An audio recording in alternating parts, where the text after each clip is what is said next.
Meriba Paneer Soda. I trust Meriba. Girigas Summer Sale. Buy any AC and get free 2 nights, 3 days holiday package. எல்லாருக்கும் வணக்கம். கடமையை செய், பலனை எதிர்பார்க்காத. என்னடா நம்ம எதுக்கோ எதிர்பார்த்துட்டு இருந்தோம், இது என்ன ஒரு ஸ்லோகம் சொல்கிறான்னு பார்க்குறீங்களா? எந்த விஷயத்துக்காக நீங்கள் எதிர்பார்த்துட்டு இருக்கீங்களோ அதுக்கு முன்னாடி ஒரு ஸ்லோகம், ஒரு குட்டி கதை. ஏன்னா இந்த வீடியோ முடியும் போது அந்த ஸ்லோகத்துக்கும் அந்த குட்டி கதைக்கும் ஒரு லிங்க் இருக்குது, சரிங்களா? கடமை செய், பலனை எதிர்பார்க்காத, அதான் அந்த ஸ்லோகம். எனக்கு ரொம்ப பிடிச்சது. என்னடா இது கடமையை செய்ய சொல்கிறாங்க, பலனை எதிர்பார்க்க வேணான்றாங்கல்லன்னு நிறைய பேருக்கு அந்த ஸ்லோகமில் ஒரு டவுட் ஒன்று இருக்குது. வேலை பண்ணுறோம், வேலைக்கேற்ற கூலி எதிர்பார்க்கக்கூடாதா? இவ்வளோ கஷ்டப்பட்டு உழைக்கிறோம், சம்பளத்தை எதிர்பார்க்கக்கூடாதா அப்படின்னு. அந்த ஸ்லோகத்தோடைய முழு மீனிங் என்னன்னா ஒரு கதையாக சொல்லிடுறேன். ஒரு பெரிய வீடு, ஒரு மிகப்பெரிய பணக்காரர். அவர் ரூமு மட்டும் க்ளீன் பண்ணுறதுக்கு ரெண்டு ஆட்கள் இருப்பாங்க. ரொம்ப பிடிச்சவங்களும் 2 பேர் அந்த ரூம் க்ளீன் பண்ணுறதுக்கு வச்சுருக்காரு. அவர் மிகப்பெரிய பணக்காரர். அவர் இப்போ 2 பேரும் வந்து ரூம் துடைக்கிறவங்க. ஓகே, அவர் காலையில் ரெடி ஆகி அந்த ரூம்லேருந்து வெளியே வரும்போது அவங்க துடைச்சிட்டு இருக்காங்கல்ல, அதில் ஒருத்தர் வந்து அவர் பாட்டுன்னு ஒரு வேலையை பார்த்துட்டு இருப்பார், துடைச்சிக்கிட்டே இருப்பார். இன்னொருத்தர் இருக்கார்ல, அவர் போய், சார் உங்கள் ட்ரெஸ்ஸு சூப்பராக இருக்குது சார், சார் நீங்கள் போட்டுக்கிற கண்ணாடி நல்லா இருக்குது சார், சென்ட்டு சூப்பராக இருக்குது சார், நல்லா இருக்குது சார், சூப்பராக இருக்கீங்க சார், எனக்கு பேக் கொடுங்க சார் அப்படின்னு வாங்கிட்டு போவார். இன்னொரு ஆள் வணக்கம் சார் சொல்லிட்டு வேலையை மட்டும் பார்த்துட்டு இருப்பாராம். இப்படியே தினமும் நடக்கும். அப்புறம் அந்த ஓனர் வந்து இந்த ஊரை விட்டு வெளியூருக்கு போகிறாரு.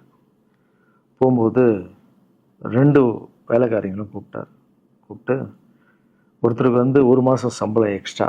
யார் கூட பேக்லாம் தூக்கிட்டு போய் எப்போ பார்த்தாலும் நான் சூப்பர் சொன்னார்ல, அவருக்கு 1 மாதம் சம்பளம் எக்ஸ்ட்ரா. இன்னொரு ஆளுக்கு ஒரு வீடு வாங்கி கொடுத்து அவரை, நீ என் கூடவே வந்துரு, நான் அவர் கூடவே அவரை கூப்பிட்டு போகிறேன். இவன் ஓடி போய் கேட்டானா, சார் என்ன சார் தினமும் நான் தானே சார் உங்கள் பேக் எடுத்துருந்தேன், நான் கொடுத்த வேலையை நீ கரெக்டாக பண்ணல, நீ ஜால்ரா அடிக்கிறதுலையே இருந்த, எனக்கு இது நல்லா இருக்கு அது நல்லா இருக்குன்னு. ஆனால் அவன் வேலையை மட்டும்தான் பார்த்தான். வேலையை கரெக்டாக பார்த்தா பலனு கடவுள் கொடுப்பார். அந்த பலன் தான் இது அப்படின்னு சொன்னாங்க. இப்போ விஷயத்துக்கு வருவோமா? திருச்சி கிழக்கு தொகுதி. இன்னைக்கு நான் என்ன முடிவு சொல்கிறேன் இதுதானே. நான் திருச்சி கிழக்கில் நிற்கணும்னா நான் முதல்ல அரசியலுக்கு வரணும். நான் அரசியலுக்கு வரேனா இல்லையான்றதை சொல்கிறேன்.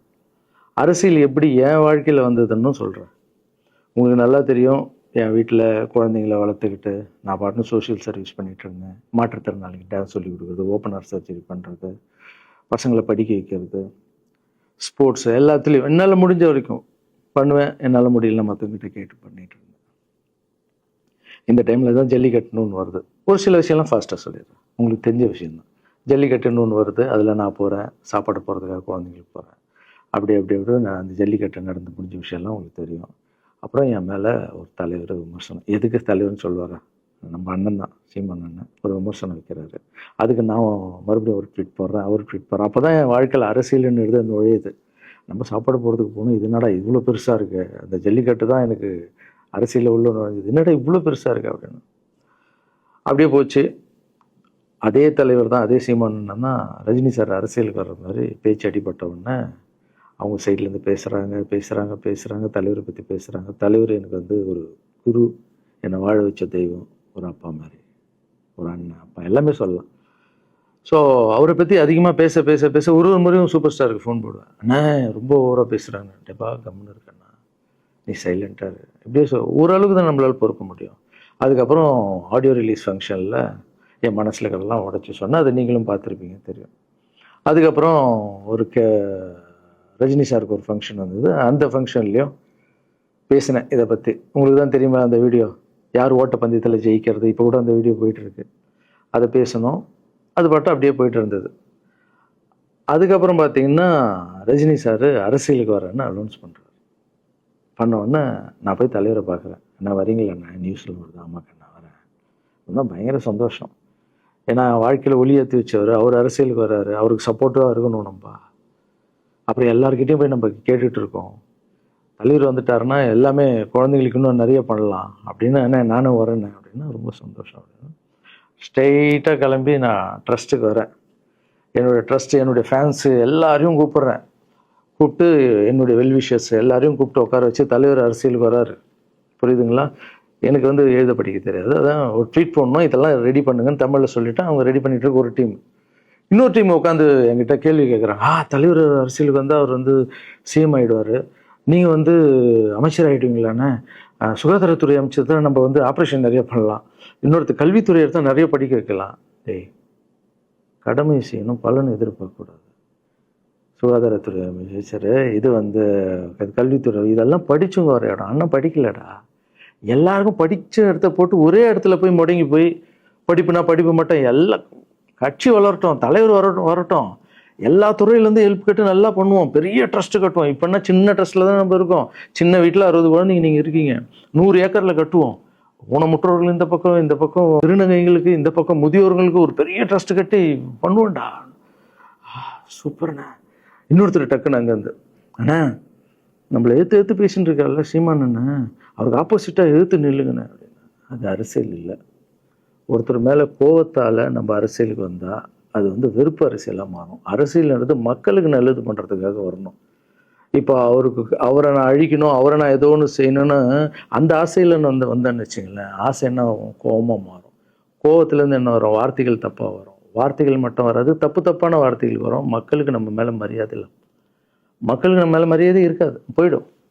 ஸோ அதால் அரசியலுக்கு வரணும்னா அவரை அழிக்கிற வழியாக இருக்கணும். பதிவை பற்றி பேசுகிறத ஃபஸ்ட்டு விடுங்கடா, ஃபஸ்ட்டு வேலையை பார்ப்போம்டா. நம்ம தலைவர் வரேன்னு சொல்லிட்டாரு, ட்வீட் போடுங்களா அப்படின்னு ட்வீட் போட்டுட்டு அங்கேருந்து போட்டுட்டு வீட்டுக்கு போகிறேன்.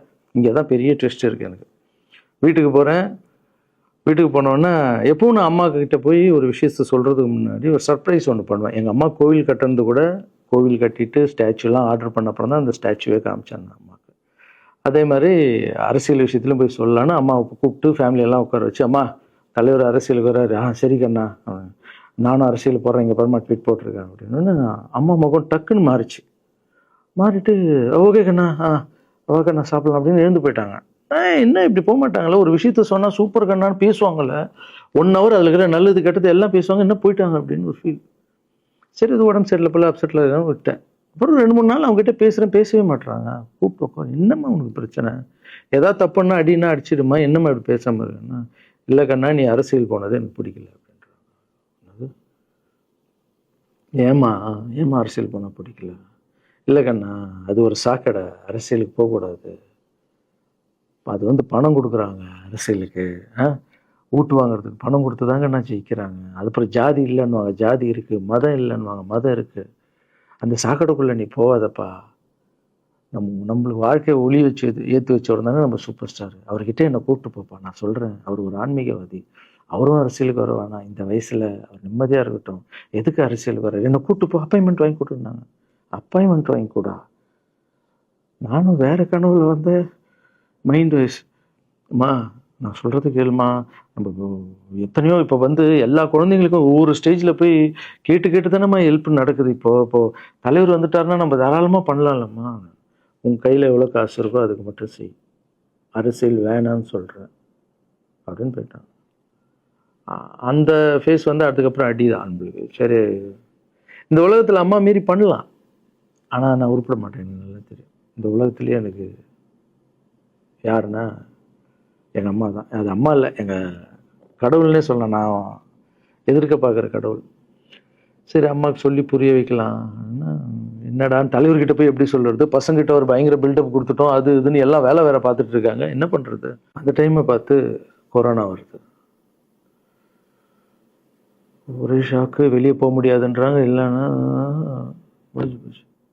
பிரச்சாரம் பண்ண வெளியே போக முடியாது, தலைவருக்கு உடம்பு சரியில்லாமல் போகுது, ஹைதராபாத் ஷூட்டிங் போகிறாரு, உடம்பு முடியல, அப்படியே எல்லாமே கொலாப்ஸ் ஆகுது. அப்புறம் தலைவர் அலௌன்ஸ் பண்ணுறாரு, நான் அரசியலுக்கு வரல, டாக்டர்ஸ் வந்து போகக்கூடாதுன்னு சொல்லிட்டாங்க, கொரோனா டைமில் நம்ம வந்து பிரச்சாரம் போக முடியாது, அந்த காரணம் சொன்னார், அது உங்களுக்கு எல்லாருக்கும் தெரியும். தான் தலைமையில் கை வச்சுன்னு உட்காந்துட்டோம். நான் ட்ரஸ்ட்டில் இருக்கிற குழந்தைங்க மற்றவங்க எல்லாரும் என்னென்னோ நினச்சி ஒர்க் பண்ணிட்டு இருந்தால எல்லாரும் அப்செட்டில் உட்காந்துருக்கோம். தலைவர் ஒருத்தம் போய் பேசி பார்க்கலாம் அவர்கிட்ட, தலைவர் வர்றாரு, கூப்பிட்றாரு, போகணும். அந்த மாதிரி தலைவரை பார்த்ததில்லை நான். அப்படியே எனக்கு புரிஞ்சுது, அவர் ரொம்ப வலியில் இருக்கார் அப்படின்னு. எவ்வளோ சுறுசுறுப்பானால உடம்பு முடியலைங்கண்ணா. பரவாயில்ல, உங்கள் உடம்பு தானே முக்கியம், என்ன இதெல்லாம் என்னென்ன தூக்கி போடுங்கண்ணா. இல்லைங்கண்ணா இத்தனை வருஷம் என்னை வாழ வச்சாங்கல்ல, அவங்களுக்கு ஏதாவது ஒன்று பண்ணணும்னு நினச்சேன். இங்கே குத்துது கண்ணா, எனக்கு என்ன பண்ணுறதுன்னு தெரியல, ரொம்ப கஷ்டமாக இருக்குது அப்படின்னு. அண்ணே அதை விடுங்கண்ணே எல்லாம் அப்படின்னு அவர்கிட்ட பேசிட்டு, அவர் அப்போது நான் முன்னாடி பேசும்போது அவர் சொல்கிறார், நான் கூட பதவிக்கு வரணும்னு ஆசைப்படல, இன்னொரு நல்ல ஆள் படித்த ஆள் அங்கே நிற்க வச்சுப்பாங்க, யாருன்னே சொல்லுவேன், யாருன்னு கூட சொல்லலை. அது அப்படியே போச்சு, அவர் மனசுக்கு மட்டும்தான் தெரியும், யாருன்னு கூட சொல்லலை. ரொம்ப அப்செட்டாக இருந்தார். சரி ஓகே, இதுவும் கடந்து போகணும். அப்படியே கடந்து போச்சு. எனக்கும் காஞ்சனா படம் அது இதுன்னு பெரிய ஹிட் ஆகுது. அதுக்கப்புறம் யாருக்கிட்டேயும் நீங்கள் யாரும் எனக்கு ஹெல்ப் பண்ண வேணாம். முதல் நாள் நான் கலைஞர் ஐயா கிட்ட ஹெல்ப் கேட்டேன். அவர் ஒரு சில குழந்தைங்களுக்கு ஹெல்ப் பண்ணார். அதுக்கப்புறம் அன்புமணி ராமதாஸ் ஐயா, அவரும் ஹெல்த் மினிஸ்டர் இருக்கும்போது அவர் ஒரு சில குழந்தைங்களுக்கு ஹெல்ப் பண்ணார். அப்புறம் நம்ம விஜய் சார் நண்பர், அவர் ஒரு குழந்தைக்கு ஆப்ரேஷன் பண்ணார். ஸோ இருக்கும்போது என்னால் முடிஞ்ச வரைக்கும் சொந்த பணத்தை போட்டு பண்ணிவிடுவாங்க. முடியாத போது தான் நான் அந்த ஹெல்ப்பை கேட்பேன். இப்போ தான் நல்லா வந்துட்டுமே, யாருக்கும் எனக்கு பணம் கொடுக்க வேணாம், இனிமேல் என் சொந்த பணத்திலே பண்ணுறேன்னு சொல்லிட்டு நான் பாட்டுன்னு ஒரு வீடியோ கூட நான் போட்டேன், இனிமேல் யாரும் பணம்லாம் கொடுக்க வேணாம். அப்படியே போயிட்டுருக்கு. காஞ்சனா எல்லாம் முடிஞ்சு ஜிகிர்தண்டா படம் ரிலீஸ் ஆகுது. ஜிகிர்தண்டா பார்ட்டி போயிட்டுருக்கு. டைரக்டர் நின்று பேசுகிறேன். நான் டைரக்டர் கிட்ட போகிறேன். டைரக்டர் யார்கிட்டயும் ஃபோனில் பேசிகிட்டு இருக்காரு. அப்படியே பேசிகிட்டு இருக்கிறவர் டக்குன்னு இந்த சீமானன் பேசுவார்னு கொடுத்துட்டாரு என்கிட்ட. அவருக்கும் தெரியாது நான் பேச போகிறேன். அவர்கிட்ட லாரன்ஸ் பேசுவார், சீமானன் ரெண்டு பேரும் சைலண்ட்டு. நானும் எதுவும் பேசலை, சீமானனும் எதுவும் பேசலை. அப்படியே ஒரு நிமிஷம் அப்படியே நிற்கிறோம். பெரியவர் இல்லை என்னாலும் அண்ணன் அப்படின்னு, அவ்வளோதான் அண்ணன். பயங்கர பாசம். எந்த இடத்துல கோவம் இருக்கும் அந்த இடத்துல குணம் இருக்குன்னு சொல்லுவாங்கள்ல. அண்ணன் புகழ்ந்து தள்ளுறாரு ஜிகிர்தண்டாவை. இப்படி பண்ண கண்ணா, அப்படி பண்ண இவ்வளோ சூப்பராக பண்ண, அந்த சீன் எனக்கு ரொம்ப பிடிச்சதுன்னு. அவருடைய அன்பு தான் தெரியும்ல, எல்லாமே அதிகமாக இருக்கும் அண்ணன்கிட்ட. அண்ணா ரொம்ப சந்தோஷமாக வாழ்த்தினார். அப்புறம் நான் மாற்றம்னு ஒரு அமைப்பு ஆரம்பிச்சிருக்கேன்ல, இந்த விவசாயிகளுக்கு டிராக்டர் கொடுக்கறது, அப்புறம் மாற்றுத்திறனாளிக்கு ஸ்கூட்டி கொடுக்குறது, எல்லாமே அதை பார்த்துட்டு பத்திரிகையாளர் கேட்குறாங்க அவர்கிட்ட, ரகுவலரன் சார் மாற்றம்னு அமைச்சிருக்காருன்னா, நல்ல விஷயம் தம்பி, நல்லா பண்ணிட்டோம், நல்லா இருக்கட்டும் அப்படின்னு வாழ்த்தினார். ஸோ ஒரு பெரிய பிரச்சனைக்கு கடவுளே அதை அப்படியே சால்வ் பண்ணி வச்ச மாதிரி ஆயிடுச்சு. அப்படியே போச்சு. ஆனால் நீங்கள் நல்லா இருக்கணும், எங்கே இருந்தாலும் நல்லா இருப்பீங்க. எப்போல்லாம் ட்ரஸ்ட்டுக்கு போகும்போது பசங்கள்லாம் கேட்பாங்க, அந்த 100 ஏக்கர் ட்ரஸ்ட்டு குழந்தைங்க, சரி ஓகேடா. அப்படி பார்த்தீங்கன்னா நண்பர் விஜய் சார்கிட்ட பேசிகிட்டு இருக்கும்போது நான் வர அரசியலுக்குன்றாரு. நிஜமா நண்பா அப்படின்னு, எஸ் அப்படின்னு. மறுபடியும் போய் ட்ரஸ்ட்டில் உட்காந்து டேய் நண்பர் வராரு. ஏன்னா சூப்பர் ஸ்டார் எனக்கு எவ்வளோ க்ளோஸோ, நண்பர் கூட அவ்வளோ க்ளோஸ் தான் எனக்கு. ஏன்னா மேகமாய் போகிறேன்ற சாங்லேருந்து நான் அவருக்கு டான்ஸ் மாஸ்டராக பண்ண ஆரம்பித்தேன். அதுக்கப்புறம் நிறைய சாங் பண்ணேன், சரக்கு வச்சுருக்கேன். அது உங்களுக்கு தெரியும், அந்த தாம் தக்க தீம் தக்க. அவருக்கு மட்டும் நான் ஸ்பெஷலாக பண்ணி கொடுத்துட்டு போவேன். தமிழ் வேறு யாருக்கும் பண்ண மாட்டேன். அவர் கூப்பிட்டா வருவேன், தலைவர் கூப்பிட்டா வருவேன், சாங் பண்ணிட்டு போவேன். அவர் வரணும் போது எஸ், ஏன்னா அவர் ஒரு முடிவு எடுக்க மாட்டார், எடுத்தாருன்னா அவர் நல்ல உழைப்பார், நல்ல உழைப்பாளி, பண்ணுவார் அப்படின்னு நினச்சி மறுபடியும் போய் ட்ரஸ்ட் ஆளுங்கெல்லாம் பேசுறதுக்கு முன்னாடி, ஐயோ அம்மா இருக்காங்களே பிடிக்காத, ஃபஸ்ட்டு அங்கே கரெக்ட் பண்ணணும்ல. அங்கே போனேன். அம்மா நண்பர் அரசியலுக்கு வராருமா. என்னம்மா அப்போ தான் ஓகே, இப்போ எல்லாம் மாறி இருக்கு, போகலாமா. நீ ஃபஸ்ட்டு அவர்கிட்ட ஒரு அப்பாயின்மெண்ட் வாங்க, நான் உன்னை கூப்பிட்டு போகிறேன் அப்படின்னா. கூப்பிட்டு போய் இந்தப்பா என் பிள்ளைய ஒப்படைக்கிறேன், பார்த்துக்கப்பான்னு சொல்லுன்னு பார்த்தா, என்னம்மா பேச போகிறேன்னு கேட்டேன். நீ அரசியலுக்கு வராத தம்பி, இது ஒரு சாக்கடை, நீ அரசியலுக்கு வராத, நீ ரொம்ப சைலண்டான ஆள், உனக்கு இதெல்லாம் செட் ஆகாது, பணம் கொடுத்தா தான் ஜெயிக்க முடியும், ஜாதி இருக்குது, மதம் இருக்குது, இதெல்லாம் தாண்டி வருது கஷ்டம்னு நான் அவர்கிட்ட சொல்கிறேன்ப்பா அப்படின்னு. நான் அப்படியே மா புரிஞ்சுக்குமாண்ணா, டேய் மீன் குழம்பு வச்சுருக்கேன் சாப்பிட்றேன், அதே மீன் குழம்பு. ஓகே நான் நினச்சிட்டேன் நம்ம ஜாதகத்தில் இல்லை போல், சரி விட்டுடலாம், சரி இப்போ விட்டுருவோம், ஒரு 2-3 நாளைக்கு அப்புறம் மறுபடியும் பேசுவோம் அப்படின்னு மறுபடியும் பேசுகிறேன். அதே மறுப்பு தான். நானும் நண்பர்கிட்ட பேசுகிறேன், அம்மா இப்படி சொல்கிறாங்க நண்பா, அது அவங்களுக்கு தெரியல. அவர் நிறைய பேச மாட்டார், வயசானவங்க இல்லை, தெரியல, வந்தப்புறம் புரியும், ஒரே வார்த்தை தான். அதுக்கப்புறம் ஃபோனில் கூட்டணி கட்சியெல்லாம் வராது போது, நண்பா என்னடா யாரும் கூட்டணி கட்சி வரல நண்பா, இது அது நான் எனக்கு ஒருத்தரை பிடிச்சிட்டாங்கலாம் மனசில் பட்டதை எல்லாமே சொல்லிகிட்டு இருப்பேன். அது நல்லதோ கெட்டதோ, என் பழக்கம் அப்படி தான், பிடிக்கலாம் தூரம் ஒதுங்கிடுவேன். அப்படியே போகுது. எலெக்ஷன் வருது, அனௌன்ஸ் பண்ணுறாங்க, எலெக்ஷன் நண்பர் நிற்கிறாரு. ரிசல்ட் அன்றைக்கி டோட்டலாக மாறுது எல்லாமே. அப்படியே தலைகீழாக ஆகுது, புரட்டி போடுறாரு சரித்திரத்தை. வேறம்மா முதல்ல தேடுந்து எங்கள் அம்மாவை தான். எனக்கு ரொம்ப ஆசையாயிடுச்சுன்னா எங்கள் அம்மா மேலே, அம்மா பேர் கண்மணி, கண்மணி அப்படின்னு தான் கூப்பிட்டு போவேன். எங்கன்னு கூப்பிட்டு போனால் அம்மா கண்ணு, என்னடா இவ்வளோ உஷாராக வர, என்ன விஷயம், இங்கே உங்ககிட்ட தான் பேசணும்.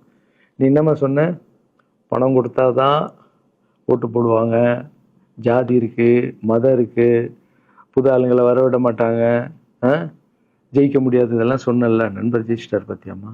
அந்த ஒரே ஒரு முகத்துக்காக ஓட்டு போட்டிருக்காங்க. நம்பிக்கையான ஆள் வந்தால் போடுவாங்கம்மா, நல்லவங்களாம் வரலாமா, புரிஞ்சுக்கம்மா, என்ன விடுமா. இப்போ என்னம்மா சொல்கிற அப்படின்னு கேட்டேன். முதல் முறையாக எங்கள் அம்மா முகத்தில் ஒரு சிரிப்பை பார்த்தேன். ஆமா கண்ணா, அந்த புள்ள எல்லாத்தையும் மாற்றிடுச்சு, இவ்வளோ பெரிய வெற்றி அடி வரணும்னு நான் எதிர்பார்க்கலப்பா. ஒரு நல்ல மனுஷன் வந்து பண்ணணும்னு நினச்சா அது முடியுங்கண்ணான்ற நம்பிக்கை எனக்கு வந்திருக்குப்பா அப்படின்னு அம்மா சொன்னான். அப்போ என்ன போயிடலாமா, ஓகேவா அப்படின்னு கேட்டேன். போகண்ணா, நீ நினச்ச மாதிரி பண்ணு அப்படின்னு அம்மா சொன்னோன்னு காலில் சாப்பிட்டாமா வந்தேன். தேங்க்யூ ஸோ மச்மா அப்படின்னு. ரொம்ப ஹாப்பி நான். அம்மா ஓகே சொல்லிட்டாங்க அரசியல் வர்றதுக்கு. இப்போ நான் தாய்க்கு நிகரான்னு நினைக்கிறேன். என் ரசிகர்கள் கேட்குறேன், நான் அரசியலுக்கு வரலாமா? இதை பார்த்துட்டு இருக்கிறவங்களுக்கு, இந்த மக்களை கேட்குறேன், நான் அரசியலுக்கு வரலாமா? அந்த தகுதி எனக்கு இருக்கா? நீங்களும் சொல்லுங்கள். இந்த வீடியோ பார்த்துட்டு இருக்கவங்க கமெண்ட்ஸ் போடுங்க. பசங்களா, இவங்க தான் என்னுடைய 22 வருஷத்தினுடைய உழைப்பு. அரசியலுக்கே வராமல் மக்களுக்கு நான் செஞ்ச சேவை உங்கள் கண்ணு முன்னாடி நிப்பாட்டியிருக்கேன். இப்போ உங்கள் வயசு என்ன? 22 வயசாகுது. ஒரு வயசில் என் கையில் வந்தார் இவர். அந்த ஃபோட்டோவை நீங்களே பாருங்கள். இப்போ 22 வயசு. ஒரு குழந்தைய வளர்க்குறதுக்கு நீங்கள் எவ்வளோ கஷ்டப்படுவீங்க உங்களுக்கு தெரியும்ல. அந்த கஷ்டம் என்னென்னா, ஸ்கூலுக்கு அனுப்புறது ஃபீஸ் கட்டுறதுலேருந்து, உடம்பு சரியில்லாமல் போனாலும் அவன் ஆசையில் நிறைவேற்றுறதுலேருந்து, ஒரு குழந்தைக்கு அப்படி இருந்தால் 60 குழந்தைங்களை வளர்த்துருக்கேன். எவ்வளோ பிரச்சனை வந்திருக்கேன், எவ்வளோ நோய்கள் வந்திருக்கும், எவ்வளோ நைட் தூங்காமல் வந்திருக்கேன், அதில் எவ்வளோ டிஸ்டர்ப், அதுவும் என் வீட்டில் வளர்த்துருக்கேன். இதெல்லாம் எதுக்கு பண்ணேன்னா, எந்த ஒரு எதிர்பார்ப்பும் இல்லாமல் கடமை செய் பலனை எதிர்பார்க்காதன்ற இந்த வார்த்தை எனக்கு ரொம்ப பிடிக்கும். அதுக்காக செஞ்சுருக்கேன், என் மக்களுக்காக செஞ்சுருக்கேன். ஏன்னா மக்கள் தான் என் படத்தை பார்க்குறாங்க. மக்களால் தான் நான் கார் வாங்குகிறேன், வீடு வாங்குகிறேன், சந்தோஷமாக இருக்கேன். அவங்களுக்கு இந்த சொசைட்டிக்கு நான் ஏதாவது பண்ணணும். அரசியலுக்கு வர்றதுக்கு முன்னாடியே பண்ண விஷயங்கள் பார்த்தீங்கல்ல. 22 வருஷம் உழைச்சிருக்கேன். ஒரு கதை ஒன்று சொன்னேன்ல, 2 வேலைக்காரங்க இருந்தாங்கன்னு. சின்சியராக யாருக்கும் ஜாலர் அடிக்காமல் எதுவும் பண்ணாமல் என் தொழிலுக்கு தர்மமாக, என் மக்களுக்கு தர்மமாக என்ன பண்ணணுமோ 22 வருஷம் உழைச்சி உங்கள் கண்ணு முன்னாடி நிப்பாட்டிட்டேன். அந்த ஓனர் ஒரு பலன் கொடுத்தார்ல, அந்த ஓனர் யார் தெரியுமா? கடவுள். அந்த கடவுளுக்கு தெரியும் எனக்கு என்ன பலன் கொடுக்கணும். இதுக்கு தான் அந்த கதை லிங்க் ஆகும்னு சொன்னேன்.